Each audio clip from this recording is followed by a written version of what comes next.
ছোটকাল থেকে আমার একটাই স্বপ্ন ছিল যে আমি নিজের তৈরি একটি প্লেন উড়াতে চাই। এই সরকার তো ইনোভেটিভ আইডিয়ার উপরে কাজ করে যাচ্ছে।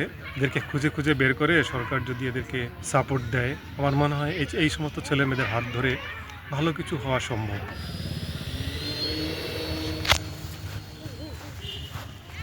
হ্যাঁ।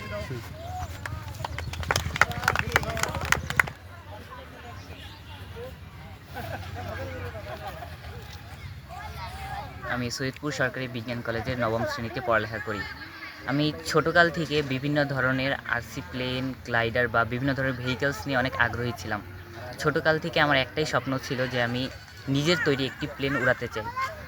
প্রথম আমি প্লেন বানানো শুরু করি অনেক ছোটকাল থেকে। যখন আমি ক্লাস 5-এ পড়ি, তখন আমি বিভিন্ন ধরনের কার্ডবোর্ড বা কাগজ দিয়ে বিমান বানাতাম। সেগুলো উড়তো না আর কি, আমি মডেল হিসেবে বানাতাম। তারপর আমি যখন ক্লাস 6-এ পড়ি, আমি আমার আব্বুর কাছে আমার আগ্রহ প্রকাশ করি। আমার আব্বু আমার কথা শোনে। প্রথমে ভাবে আমি পারবো কি না, চিন্তা করে অনেক। তারপর আমি জিনিসপত্র কিনি। তো এই বিমান আমি 2 বছর ধরে বানাচ্ছি। প্রথম 3টা মডেল বানিয়েছিলাম। প্রথম 3টার মধ্যে 2টা উঠতে অসক্ষম ছিল, এই 2টা উঠতে সক্ষম হয়েছে। যতবারই বিমান বানাইছি আমার মনে হয়েছে যে আমি এটা শেষ করতে পারবো না বা আমার হার মেনে যাওয়া উচিত। কিন্তু যতবারই একটু হলেও উপরে উঠে বা 1 ফিট যখন উঠে, তখন আমার খুবই আনন্দ লাগে। তাই আমি চেষ্টা চালিয়ে যাই। এরপর ক্লাস যখন আমি 8-এ পড়ি, তখন আমি আমার প্রথম বিমান সাকসেসফুলি ফ্লাইট টেক অফ করি। ফাইনালি আমার তৃতীয় যে মডেলটি, সেটা উঠতে সক্ষম হয় এবং ল্যান্ডিং করতেও সক্ষম হয়।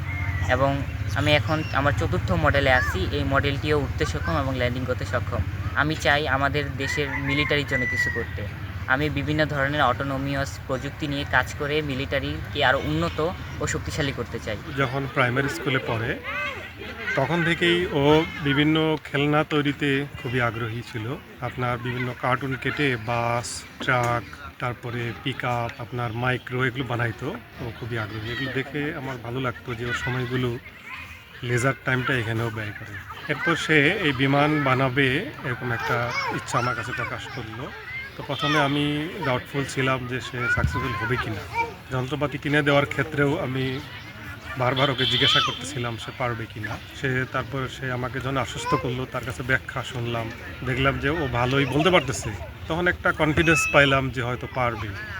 তারপর ওর যা লাগে কিনে দিলাম, ডিভাইস, ব্যাটারি, এভরিথিং কিনে। যারা ইনোভেটিভ আইডিয়া ডিসপ্লে করতে পারে, এদেরকে আসলে আমাদের এনকারেজ করা উচিত। এই সরকার তো ইনোভেটিভ আইডিয়ার উপরে কাজ করে যাচ্ছে। এদেরকে খুঁজে খুঁজে বের করে সরকার যদি এদেরকে সাপোর্ট দেয়, আমার মনে হয় এই সমস্ত ছেলেমেয়েদের হাত ধরে ভালো কিছু হওয়া সম্ভব।